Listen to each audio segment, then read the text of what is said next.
We are going to be talking tonight about how to keep your kids when DHS is knocking. We're filming this in Iowa with reference to Iowa law.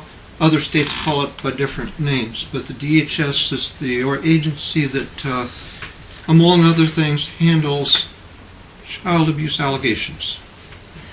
And so you've got someone knocking on the door from the child abuse police. So we're going to try to go through a timeline of what to expect when you first hear that the child abuse police are looking in your direction. Correct. What's the first hint that people likely get that something's wrong? That's the knock at the door. And the DHS enters through many different pathways here, but that is usually the first hint that something is awry here. You get some kind of an allegation. The problem is they don't tell you what it is. They want to fish for information. So you get this knock at the door, and you say, now what? They are required, if they ask who they are, and they're supposed to carry identification cards. They may show up with a person from the law enforcement. What does the law enforcement officer tell you? If he is present because there's been a crime committed, and he's there to investigate. But that isn't the reason why the social worker calls him. The social worker calls him to be present, first of all as a escort, and secondly as someone who can intimidate and get information where the social worker might not be that convincing. And this is all before you know how they even became aware of anything in your family.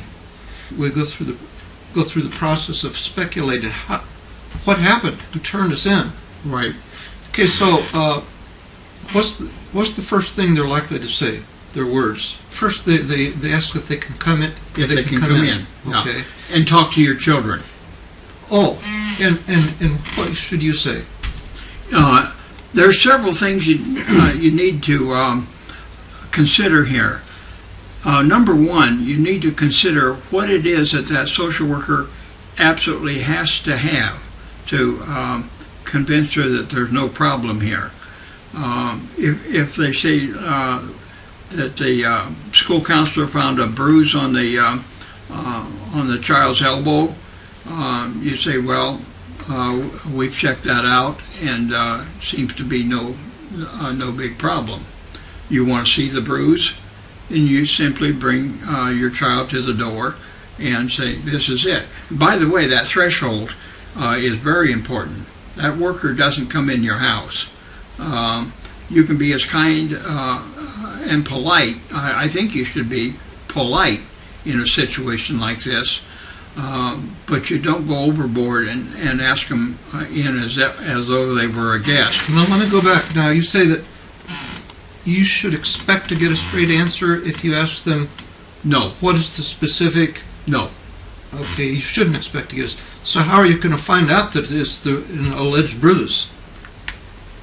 They will tell you a minimum amount of information. They're required to by law to tell you a minimum amount of information. But if all they say is your child was injured, you have no way of going beyond that. So you might discuss all kinds of injuries that the child has had in the past 2 years, and now you have indicted yourself. I mentioned that the social worker may show up with a law enforcement officer, and the reason for that is for her protection and also to intimidate an unwilling parent. What you need to make clear, the discussion is over with if she refuses to discharge the police. You simply close the door, because that threshold belongs to you. You need to be careful not to permit that social worker to leave thinking that you are uncooperative at any time. and there's ways of handling that sort of a situation, because that social worker has a serious professional obligation when she's at your door. Let's find another way of saying that. You say that you should tell the social worker, if this is a criminal matter, then the police officer ought to, state what the charge is? Correct. If he has a search warrant, then I should see it so that Correct. so that I won't be unlawfully resisting his entrance into my house. Right. But if there's no criminal matter and there's no search warrant and there's no allegation or concern about a criminal matter, then I do not want to stand here talking with the policeman stand? Correct. So you'd be saying that if this isn't a criminal matter, then a criminal officer, his presence here is... I'm uncomfortable, is what makes me uncomfortable because it gives the appearance that there's something going on that I'm not being told. Correct. Correct.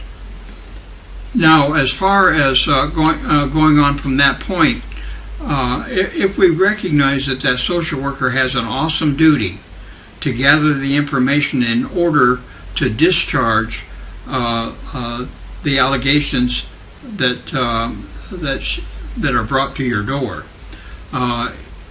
any attorney will tell you that it's best, if at all possible, to settle things at the lowest level, that you can possibly do it as early as possible.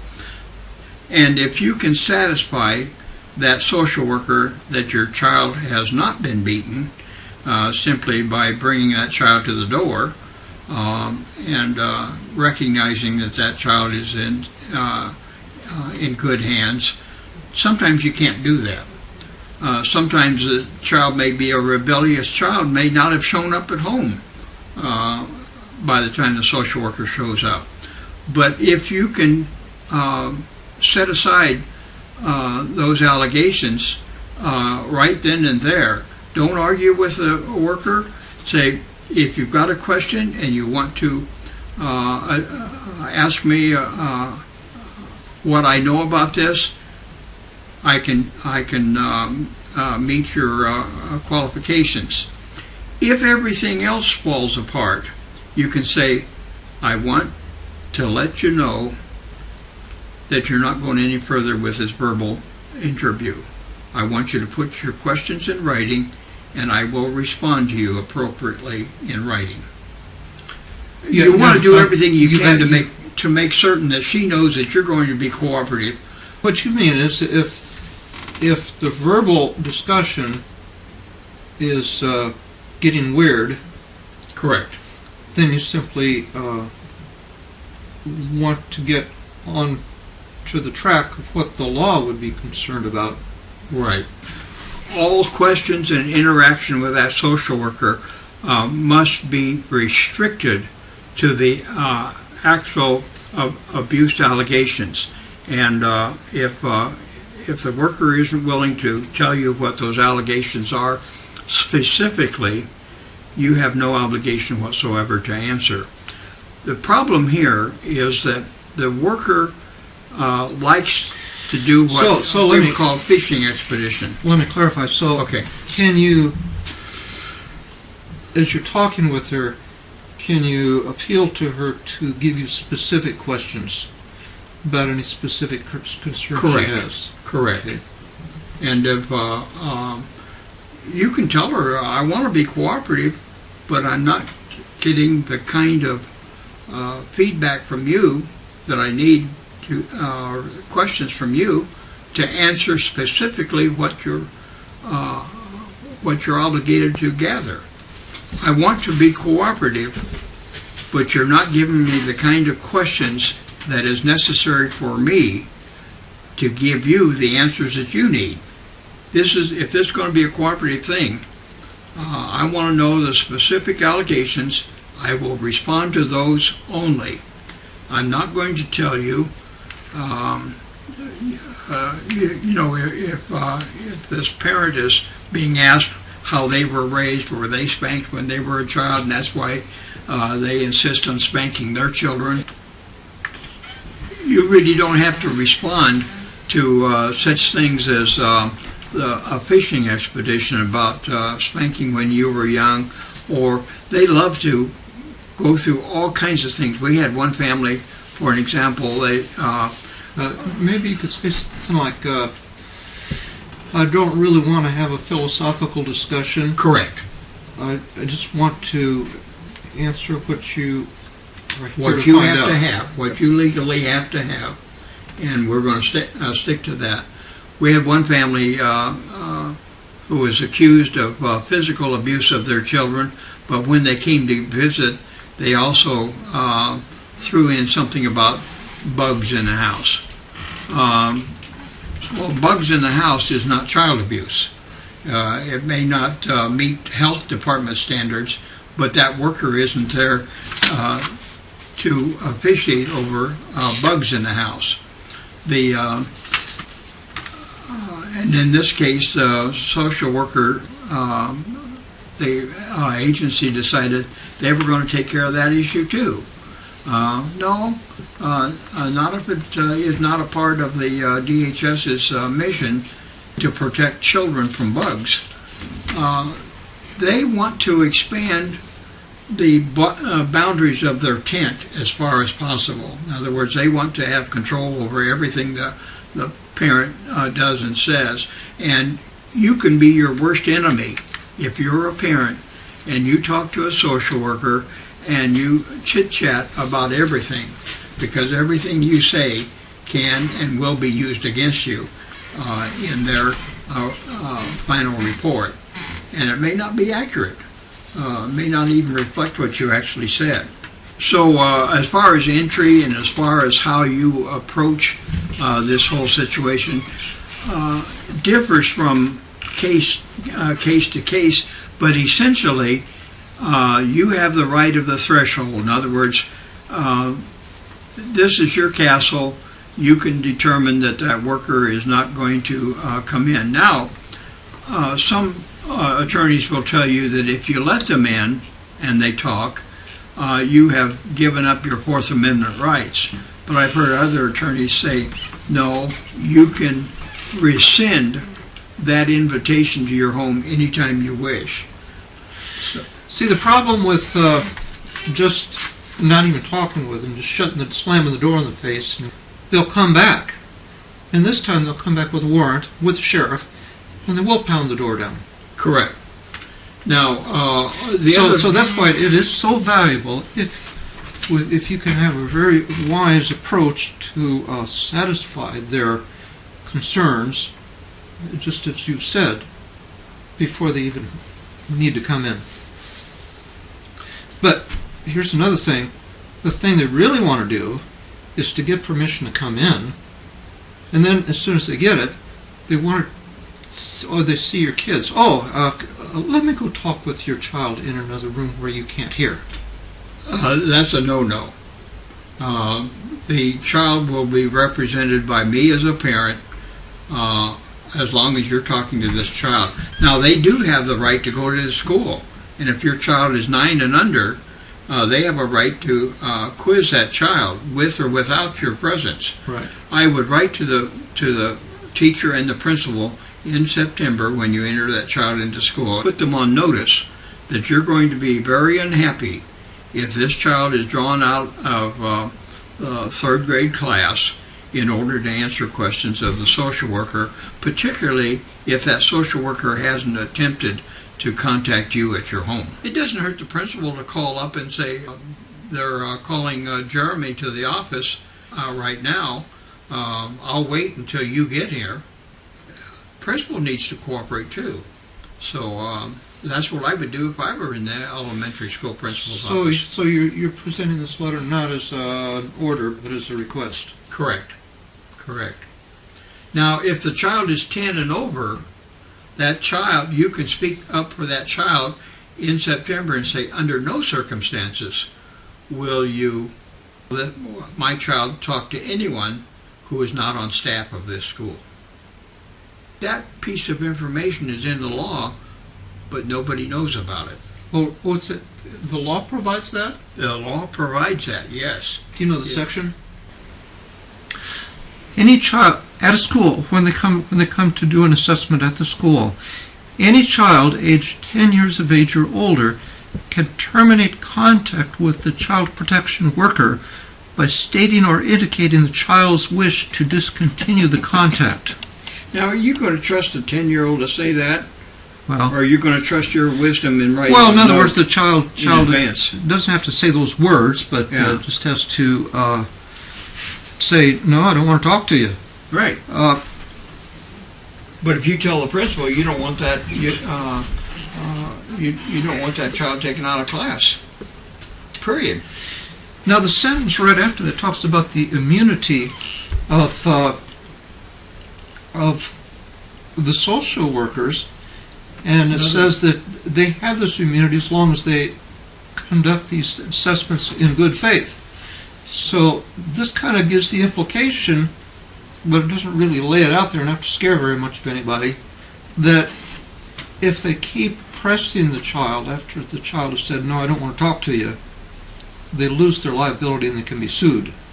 Or if how can they be held to be in good faith if they do something the parent told them not to do?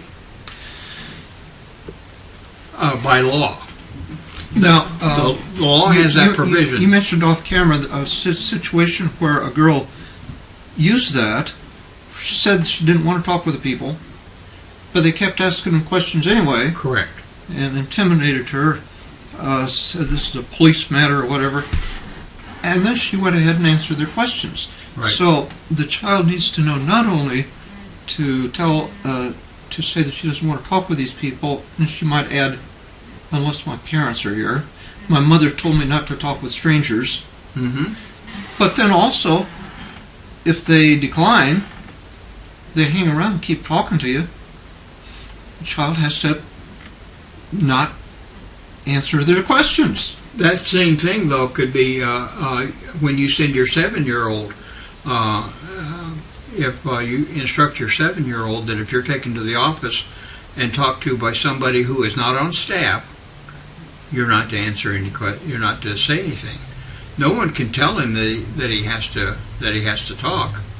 As a matter of fact, any child of any age, correct, with whether the law says it or not, can simply say, "My mother told me never to talk with strangers." Correct, and just not talk. Right. If the child is old enough to say that, what can they do? They can say, okay, I'll call your mother and let her come. Right. Right. Of course, the child doesn't have to say anything then. I think it's best, if at all possible, to solve these problems without going into the into the technicalities of who has to talk and so forth. It doesn't hurt to cooperate to the extent that you're focused on the actual allegations. There's nothing you can do to remove the allegations. It's already been done. Matter of fact, it's helpful if you can pump the social worker for as much specific information as you can so you know what you're up against. Correct. The problem is they can't tell you who turned it in. Well, you don't need to know that. You can at least know what the incident is that but you've heard about. if you knew in most cases, if you knew who turned it in, that would give you a good clue and give you a reason to attempt to defend yourself. Okay, now we're back at the house. We've had a knock at the door. We've said that we don't want a philosophical discussion. The officer has been dismissed if the officer can't allege any particular crime. But and Don, you pointed out that letting them in 4 feet inside the door, the downside of that is they look around the house and start to imagine things, and maybe they find, maybe they see a couple of dishes that haven't been washed, and that goes down in my report. Table hasn't been cleaned. So it's really nice if you can keep them outside. But then suppose you do let them in, and now the next thing is they want to take your child into the other room, and you say that's a no-no, but how will they ask it, and how will you control it? If you want to talk to my child, you let me know the questions, the information you need from my child, and I will do the questioning. Now, if I've got a 7-year-old who's out of bounds, I'm not sure I want a social worker questioning that child. If they have any problems with understanding your vocabulary and so forth, I want to use my parental vocabulary with the child, and you tell me what information you want. See, there's several problems, legal problems you get into if you do let them take the child into another room. People have trouble with children. If it's your own child, you know when your child tells stories, and you know about how far you can trust him, but you don't know that of another child. So if you're a benevolent person, you're a good person, you've got this job of spotting child abusers, and you go talk to this strange child, you don't know anything about the child's history. How are you going to know if the child's making it up or if the child is honest? How much grasp of reality the child has? What different words might mean to the child? Right. And besides the problem of an investigator taking your child who doesn't have the wisdom of God to get a straight story out of your child reliably, the social worker isn't making any record. Correct. That is, the social worker is not making an audio recording or a video recording, and if they did, they would not show it to the parent. They'll show it to the court. That's right. After they have taken out just the portions that they think the judge needs to hear about. Correct. And so you have no chance to put anything in context. Well, what you can do is you can tell the social worker to give you the information you want from the child, and then you can say to the child, Jeremy, would you come here? The social worker said he slapped me just like my dad slaps me. Here Jeremy has made an allegation that's been picked up by the counselor and turned in. Jeremy, tell us what really happened. Well, you see, there's nothing wrong with Mom framing the questions and getting the precise information that the social worker needs. If that satisfies the social worker, if it doesn't satisfy the social worker, you have a good faith effort when you go into an evidentiary hearing to say, this is what the social worker asked for, this is the information that I got from the child. The bottom line here is if you can solve the problem for the social worker right then and there, that's fine. If you can't, then ask the social worker to put any further questions in writing, because she's there to interview you to get information that you have, and you have a right to do your best in good faith to supply her the information. It occurs to me another advantage of this approach would be if you can handle your end of this investigation professionally, it will kind of serve as a social worker that getting a false accusation against you isn't going to be a slam dunk. Correct. And they might go find some fish to fry that are easier to, closer to the surface. But it's reasonable to assume that when there's a problem between parent and child, that the parent could be in the wrong. After all, the child has raised an allegation, and that child's school nurse and the child's counselor affirms what the child said. and they know that the child is a truthful child. Now, does that make you an enemy of the state? Well, at least it makes you a subject to be investigated. And that's what you are when you're standing at the door. You're a subject to investigation on a charge which, if true, would make you a child abuser. Let's deal with that statement, you don't have anything to hide, do you? That a social worker will lay on you if you resist letting the social worker in the house or taking the child into another room. I would feel uncomfortable having a stranger talk to my child. You have the right to feel uncomfortable. That is very well said. That's one of the big buzzwords that the Department of Human Services puts out to schools to train their children not to talk to strangers. Correct. You could also say, I would feel uncomfortable, and I've trained my child to feel uncomfortable talking to strangers without me being there. Also, there is a prohibition against the social worker undressing your child. However, if the allegation is that the child has been spanked too hard, the social worker would simply say, Jeremy, would you show me where it hurts? And that is legitimate because she's able to observe any part of the body that is observable. Now, why did you say that they can't strip search? Don't they have the right to take a child in school and strip search them? No. They don't anymore? No. They can, there's a whole set of rules that guides that. But can the nurse?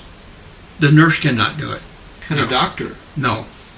But they can photograph anything that the child reveals to them.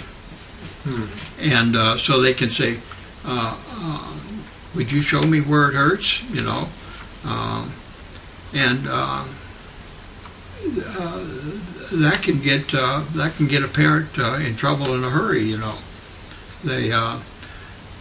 I had one case where a 5-year-old was in a foster home, and they came after the foster father because there was a mark across the bottom. Well, he took his camera around his farm and found 19 different ways that child could have got a mark across their bottom. See, the social worker must rely on the most unreliable information, the most unreliable witness, and that is a child witness. The child witness may wish to fool a social worker into thinking that he or she has been abused. And this idea of don't disbelieve the child, you know, believe what the child says. Well, it's nothing about children, especially like 6 or 7 years old. Why, if a stranger has an animated reaction to something the child says, well, the child's going to feed off of that. Sure. A child in an interview situation, I've learned, wants to terminate that situation as fast as possible. Yeah. After all, it's a stranger talking to him or her about uncomfortable subjects, and that's one reason why he wants to get out. And he knows that he can get out if he feeds the information to the interrogator that he knows the interrogator wants. Secondly, most children, and I think I can say this as a generality, want to please adults. And you're saying this not only as a parent, but as a elementary school principal. Correct, and I've been around a few hundred children in my lifetime. And by the way, after you gave up that job as an elementary school principal, you continue to this day working being a supervising teacher for homeschool Correct. children. By the way, homeschool is one of the finest ways that you can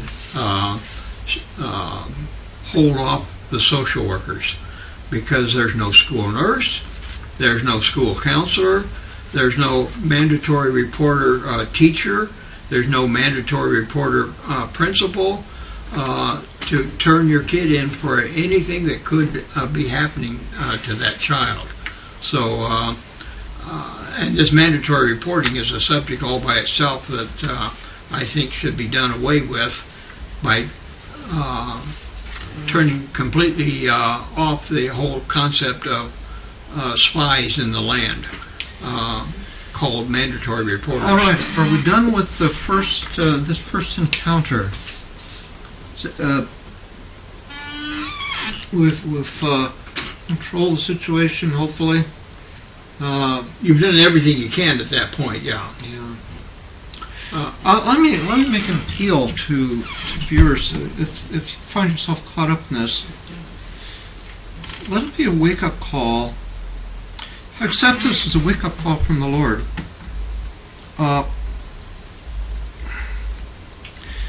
To get your family tighter than they've ever been before.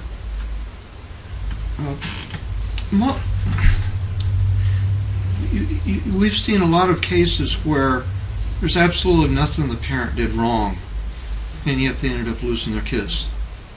Correct. But most of the time, parents aren't perfect, and what's even more imperfect is our relationships with our other family members. And this is a time to heal all those bonds as much as you can, because the government works through these the different family members to turn them against each other and get one to turn in the other. And it's just a time to get if you have an anger problem, get it under control. If you have a communication problem,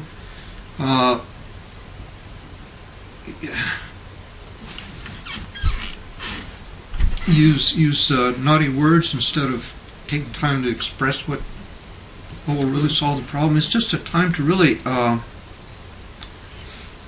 perfect yourself and tighten your family bonds as much as you can, because you're going to need that family unity to get through what has started now. The Department of Human Services is being used as an attack dog that family members can use against other family members. And I think you spoke at level 1, that is husband against wife, particularly where there's been a breakup or a custody battle. And many of the child abuse cases are connected with custody issues. As a matter of fact, this is a shameful thing to think about, but there's a lot of advice given, and unfortunately it's effective advice to turn in your spouse, accuse them of child abuse, because that'll get you get a better chance at custody for yourself during the divorce proceedings. Correct. Although some judges are beginning to recognize that after a couple of decades, beginning to realize that is a tool, an improper tool to use in court, and sometimes it takes longer to resolve the child abuse issue, and that child abuse issue is hot and heavy at the time the divorce comes through, and settlement on the divorce is made worse because custody can change just on that issue alone. But you were talking about first layer of relationships. Go up one step to grandma and grandpa. Some of these grannies, well, most of them are just darling people, and they're fine resources to have around. One of the most supportive kind of persons you have around in society is called grandparents. Now, when you find a grandparent, however, that can't stand the fact that his son or daughter married somebody that you don't like, then you've got trouble. And that kindles all kinds of stuff, and you can call in the agency who can bungle the family problems as well as they're bungling the allegations. See, what grandmas don't know is how much hell they're going to put themselves through by involving the government in a problem which they could probably handle better themselves. And not only are personal hell for them, because there'll be involvement and questions and records made, but they'll probably lose access to their child too. Correct. The first person to lose access to the child will be the one accused of abuse, which would be one of the parents. Right. Then it's not uncommon for the DHS to actually order the other parent to divorce the accused parent. Right. Or else have the child's contact cut off from the other parent also. Correct.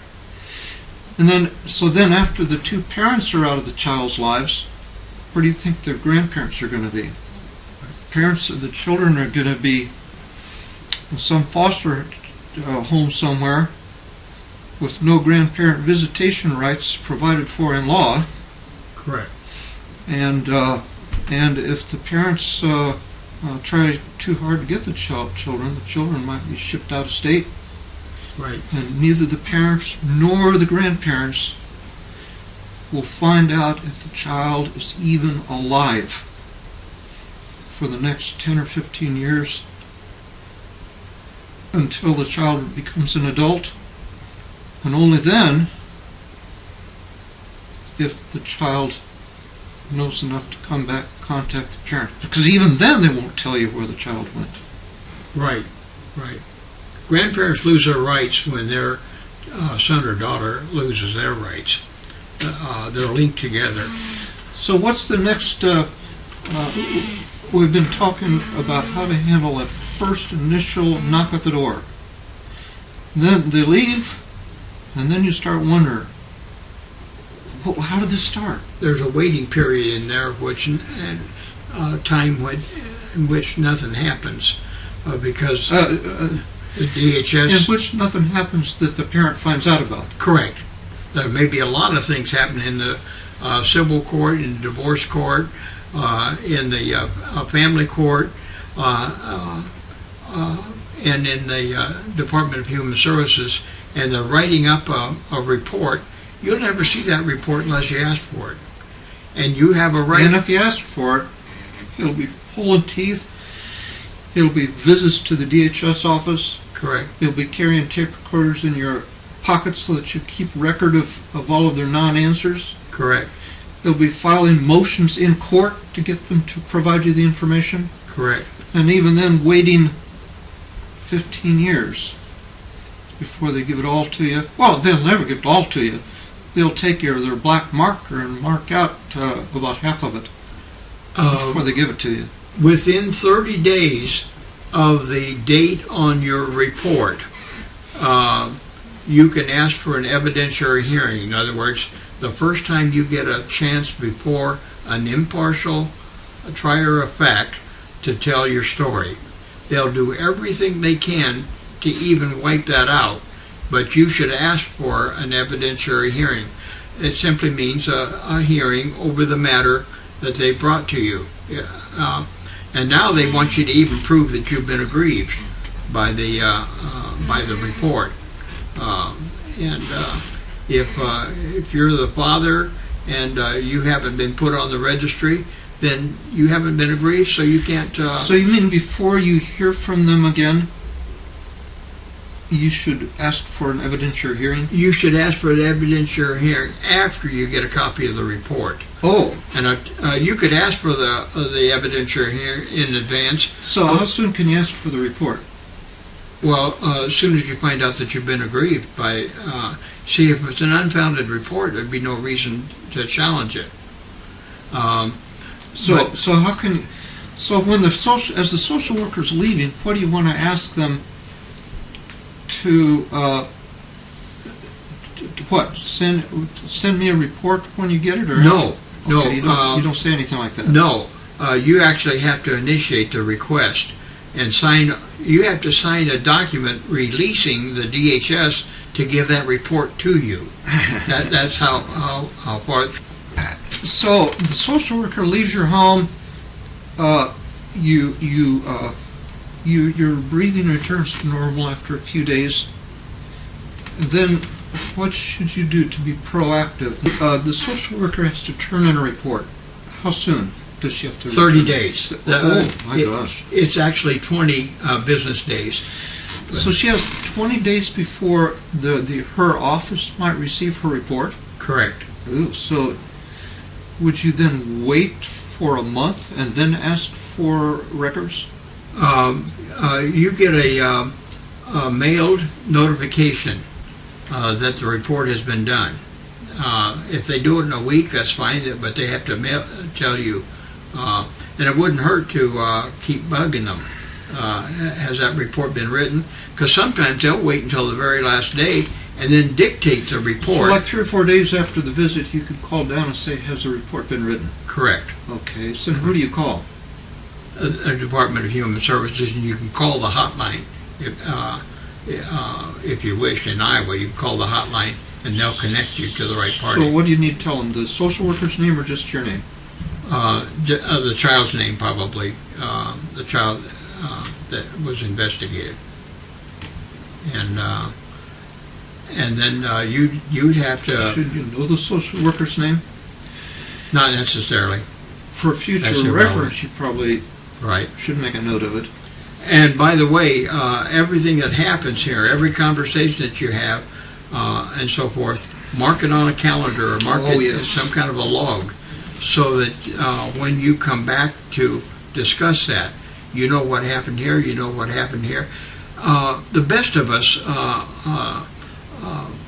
cannot catalog everything, cannot remember every day. Especially, you got to be prepared for the fact that this thing is, if you're not successful in nipping in the bud, it's going to go on for the next 2 or 3 years. Correct.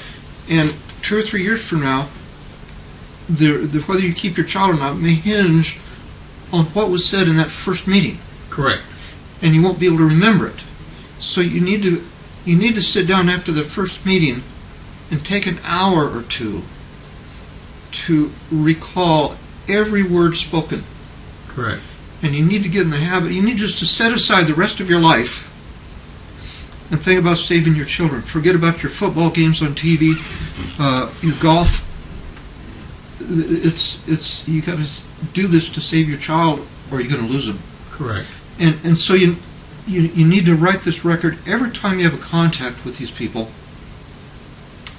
And it's good also if you can get a little MP3 recording device to carry it around in your pocket, so that all the time, so the next time you run into someone like that, you can have an audio record as well as your written notes.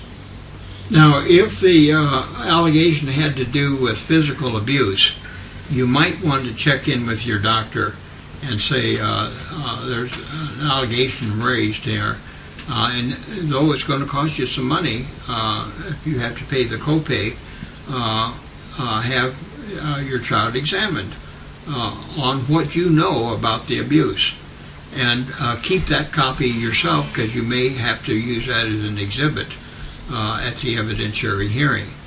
And if the doctor says that baby of yours is alive and well and kicking and is in very good health, you've taken good care of that child,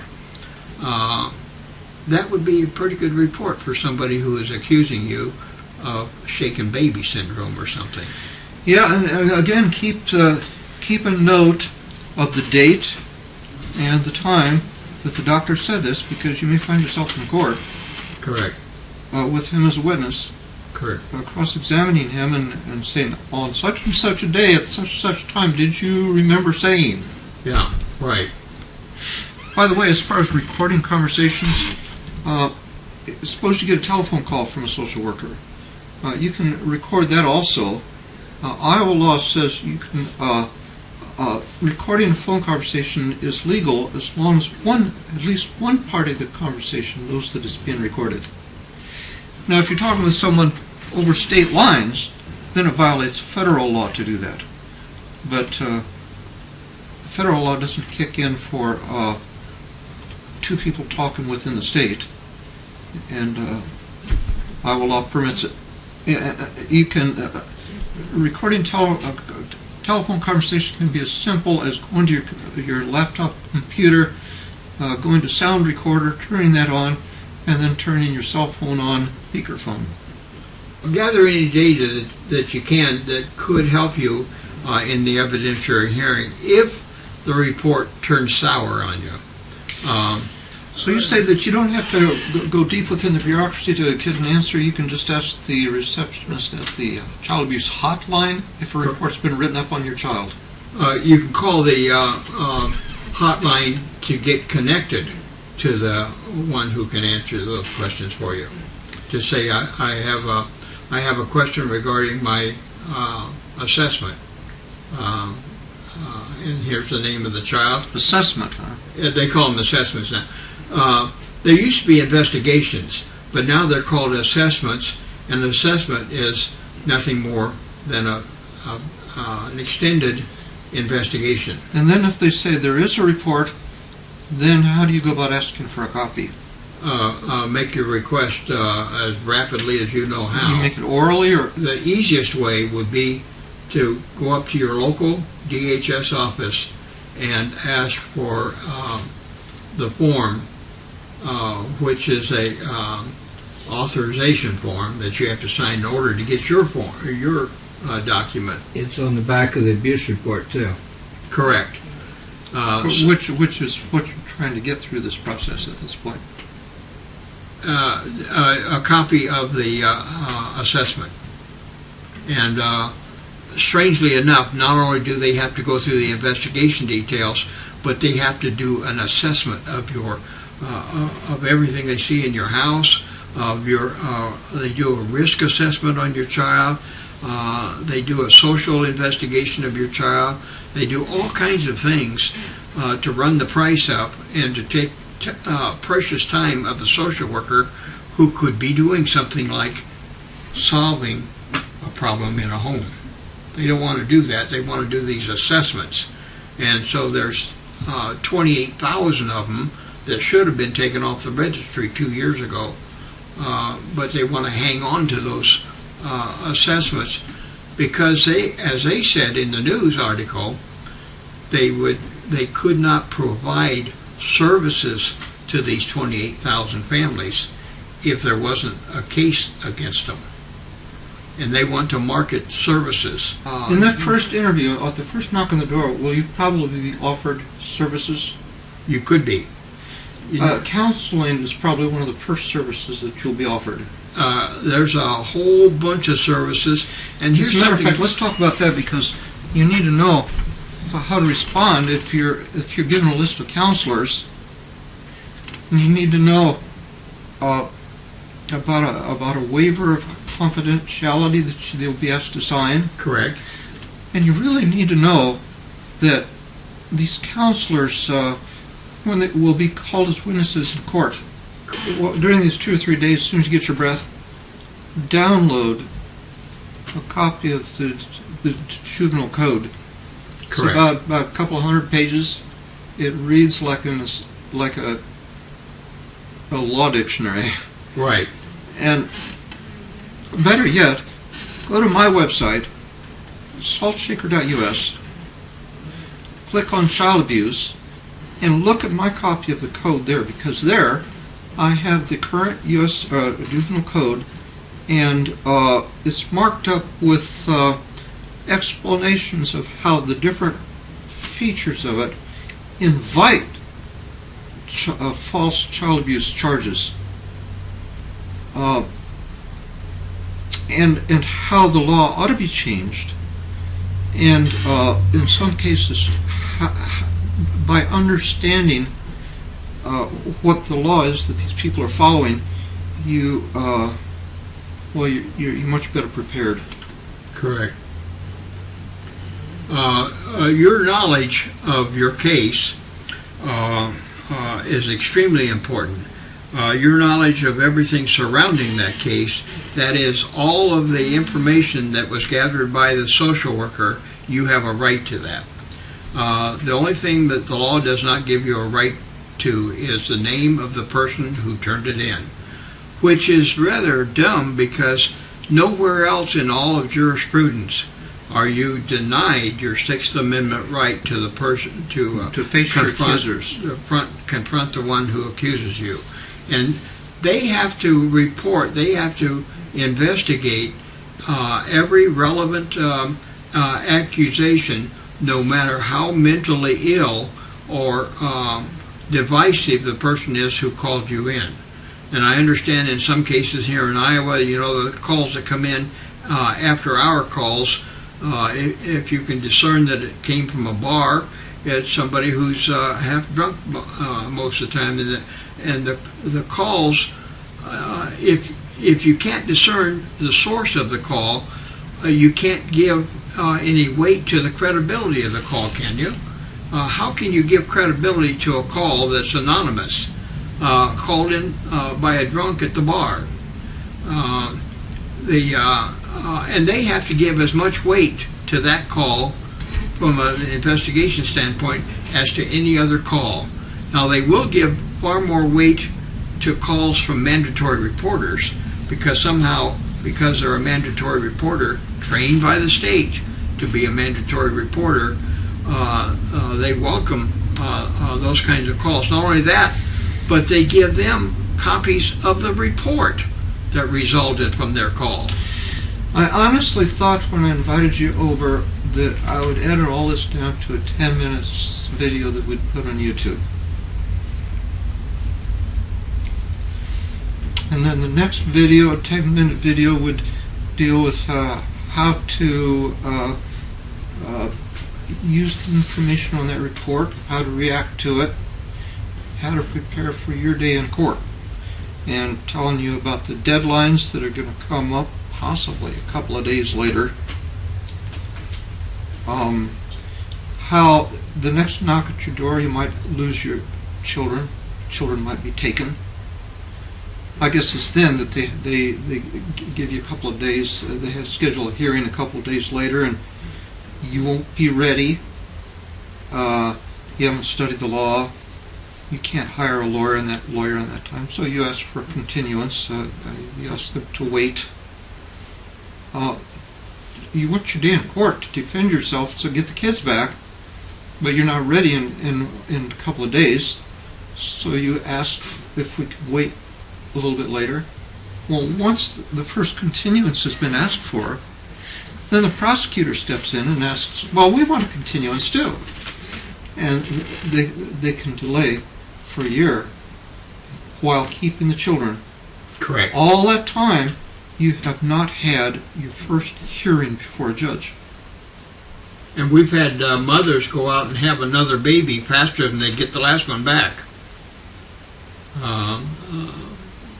Gestation period is less than the time that it takes to recoup the children that they've already stolen. Along with that, however, we've been a little more comfortable with fighting DHS on issues where they're bound to the statutory law on child protection issues, because those are pretty well spelled out as far as the definitions are concerned. But now they're moving into something called child in need of assistance, and they can actually drum up before a local judge reasons to go out and grab your child, no warrant. The judge will simply sign an order, pick up this child wherever you can find this child. And that is scarier than all get out, because there's no way that you can arm yourself in advance for that to happen. They simply say the child is in imminent danger of their life or health, and that's all they have to do. Yeah, how are they going to, are these prophets of God? How are they going to know if the child is in imminent danger? Correct. Or imminently likely, this is what they say in the law, imminently likely to be abused. Right. I mean, shouldn't they be limited to just taking children that are actually abused? I mean, it's like, what would you think if a police officer had the right to arrest you because he thought that you were so poor that you're imminently likely to rob a bank? Correct. I mean, the rest of our laws wait until you've actually robbed the bank before they arrest you. Correct. So let's see if it actually happens. So our next segment will be, we'll take up, you've had the interview at home, you've finally got word that your child abuse assessment has been completed, and you have gotten the copy of that child abuse assessment. And what does it say, John? Okay, it can be unfounded. In other words, there is not a preponderance of the evidence that the allegations as presented. How often does that happen? About a third of the time. No, it's less than that. The report will come back either unfounded or confirmed and placed on the registry. There is a category, however, they cannot place it on the registry if the incident was minor, if it's not likely to reoccur. That happened back in '99 when a lot of mothers came down to the legislature and said, "Look, that's profound that you mentioned a few mothers went down to the legislature. If a few parents would go down to the legislature every year, we wouldn't be having this problem that we've got." Correct. All right. Well, thank you for coming. Come back another time and see what else is on that report. We'll mop up next time. O God, our help in ages past, our hope for years to come, our shelter from the stormy blast, and our eternal home. 1,000 ages in thy sight are like an evening gone, short as the watch that ends the night before the rising sun.